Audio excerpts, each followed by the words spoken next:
Good afternoon, dear student. I Renu Kushwaha, faculty of applied science department in SIRT की। जैसा कि engineering math part 1 में हम आपको बहुत सारे टॉपिक के बारे में पहले भी बता चुके हैं।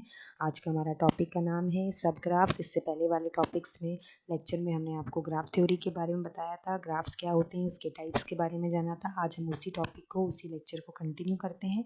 तो सबसे पहले हम देखेंगे कि सब ग्राफ्स क्या होता है, इसके टाइप्स क्या होता है, किस तरीके से ये डेली लाइफ में और अदर कोर ब्रांच में अप्लाई होता है। तो हम स्टार्ट करते हैं। सबसे पहले emerging graph going in link data है ना, ये उसके कुछ एग्जांपल्स हो गए। Graphs are everywhere. देखिए, बायोलॉजिकल नेटवर्क में यूज़ कर सकते हैं, इकोलॉजिकल नेटवर्क में, सोशल नेटवर्क में, केमिकल नेटवर्क में, प्रोग्राम फ्लो में और वेव ग्राफ में। मतलब कहीं ना कहीं हम डायरेक्ट और इनडायरेक्ट वे में ग्राफ के डाटा को यूज़ करते हैं। तो ये उसके बेसिक एग्जाम्पल्स हैं। कॉम्प्लेक्स ग्राफ्स क्या होता है, आपको दिख रहा है। Real life graph contains complex contains labels associate with nodes edges and graph. For example, आपको इस तरीके की कंडीशन को, इस तरीके के एग्जांपल को हम कॉम्प्लेक्स ग्राफ्स में यूज़ करते हैं। लार्ज ग्राफ क्या होता है, लार्ज स्केल ग्राफ्स को सपोज फेसबुक हो गया, ट्विटर, लिंक्डइन है ना, इस टाइप के सोशल नेटवर्क में हम जब इस तरीके से कोई डाटा डिफाइन करते हैं तो this is a find the large graphs. उसके बाद no fixed scheme, lack of fix schema, label and type information. इस तरीके से IMDb नेटवर्क और Freebase movie data set के अंदर हम नो फिक्स्ड स्कीमा को शो कर सकते हैं। चैलेंजेस क्या होता है, novel graph queries are emerging that integrate both structure and content information. Traditional graph algorithm do not scale well for large scale graphs. Standard XQL और SPARQL queries cannot be applied due to a lack of fixed schema, labels and type of information. उसके बाद related work के अंदर भी we are using the graphs. Traditional graph queries के अंदर हम shortest path, reach, sub graph, isomorphism, range, page rank, influence, maximize और graph को कर सकते हैं। उसके बाद इमर्जिंग ग्राफ क्वेरीज होती है keyword search, graph pattern matching, graph pattern meaning, anomaly direction graph, skyline graph, OLAP, ranking and expert. तो प्रेजेंटेशन स्केच में क्या हो गया, keyword search, graph pattern matching, graph pattern mining और कंक्लूजन्स। ठीक है, query of a set of keywords, ये keyword हो गए सर्च क्वेरीज के। तो इसके अंदर हम सेट ऑफ कीवर्ड्स को फाइंड कर सकते हैं। इनपुट डाटा में text documents, XML, relational database और ग्राफ। ये हो गया उसका एग्जांपल।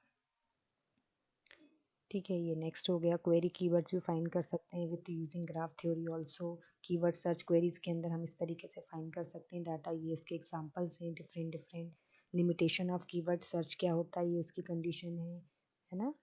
उसके बाद प्रेजेंटेशन स्केच में keyword search, graph pattern matching, graph pattern mining, mining और conclusion. Identify object and scenes from images, verify the existence of a chemical compound in a medicine, RDF query, answering entry name और alignment of networks। Graph search queries में containment query में हम similarly query और दो matching query, दो type की query को हम फाइंड करेंगे। ये हो गई इसकी ग्राफिकल रिप्रेजेंटेशन विथ डायग्राम है ना एंड सोल्यूशन ऑल्सो। ये हो गया सिमिलरली क्वेरी और मैचिंग क्वेरी के बीच का डिफरेंस एंड आंसर।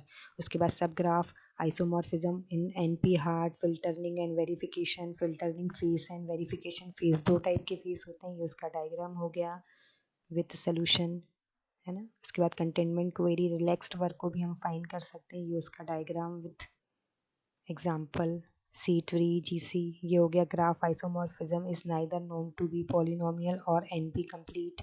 ये उसका एग्जाम्पल विथ ग्राफिकल रिप्रेजेंटेशन है ना। ये डिफरेंट डिफरेंट टाइप के ग्राफ्स हैं जिनका यूज़ हम कर सकते हैं। ग्राम मैचिंग क्वेरी हो गया, बायोलॉजिकल नेटवर्क में यूज़ होती है और सोशल इंफॉर्मेशन नेटवर्क। ठीक है, ये हो गई उसकी फ्लो चार्ट हो गया, इस तरीके से आप कर सकते हैं। उसके बाद सेजा, ये इसका हो गया। इंडेक्स बेस्ड में मैचिंग एल्गोरिदम भी हम फाइंड कर सकते हैं। आइगन वैल्यू मेथड में भी ऑल्सो यूज़ है ना। तो ये सब एप्लीकेशंस हैं ग्राफ थ्योरी की, सब ग्राफ की। G-ray टेक्निक्स में भी हम यूज़ कर सकते हैं। ये उसका ग्राफिकल रिप्रेजेंटेशन विथ एक्सप्लेनेशन हो गया। उसके बाद नाइबरहुड NH इंडेक्स में भी हम यूज़ कर सकते हैं। सेट कवर बेस्ड मेथड में भी यूज़ करते हैं। ये हो गया उसका। RDF क्वेरी के आंसर में भी यूज़ कर सकते हैं। ये उसका graphical representation with answer, with diagrams, with solutions, problem definitions, cost function properties के अंदर भी यूज़ होती है ग्राफ थ्योरी। और उसके टाइप्स एक्सपेरिमेंटल रिजल्ट्स क्या हो गए, web graph with 10 nodes and 213 edges can be required in 0.11 seconds. ठीक है, तो ये हो गए आपके आज के लेक्चर के कुछ की पॉइंट्स। आज आपने देखा कि इस तरीके से हम keyword search, graph pattern matching, graph pattern meaning, mining और कंक्लूजन ये था कि हम ग्राफ का यूज़ बहुत सारे वेरियस अदर फील्ड में करते हैं, चाहे वो टेक्निकल हो चाहे नॉन टेक्निकल हो। तो आज के लेक्चर में इतना ही काफ़ी है। नेक्स्ट लेक्चर में हम आपको और आगे के बारे में बताएंगे। Once again thank you very much for listening. Have a nice day, take care, stay at home.